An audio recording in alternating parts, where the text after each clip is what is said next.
आज स्थानीय प्रशासन पक्षर तालचेर हाटतोटा स्थित युवराज हाईस्कूल परिसर मध्य भीमभोई भिन्नक्षम सामर्थ्य शिविर अनुष्ठित हो जाइछि। एही शिविर को उपजिलापाल समीर जेना उद्घाटन करथिले। एही शिविर में विभिन्न विभाग सर्वमोट 504 जन भिन्नक्षम उपस्थित थिले।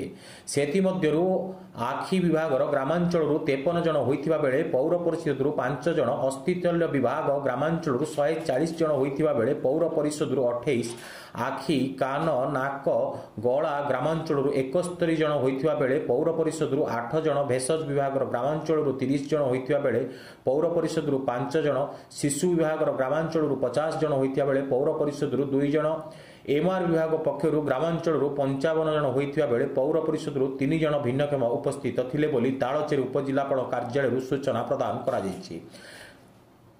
तेबे स्थानीय प्रशासन पक्षर भिन्नक्षम जोग देइथिबारु उपजिलापाल श्री जेना खुशी व्यक्त करने सह भिन्नक्षम मानक सेमानकर सुविधा असुविधा संपर्क में पचारि बुझिथिले। एही कार्यक्रम में भिन्नक्षम को पेंशन, बस, टेन पास और 3 चकिया साइकेल, कृत्रिम अंग प्रदान इत्यादि सुविधा करा जायतिला।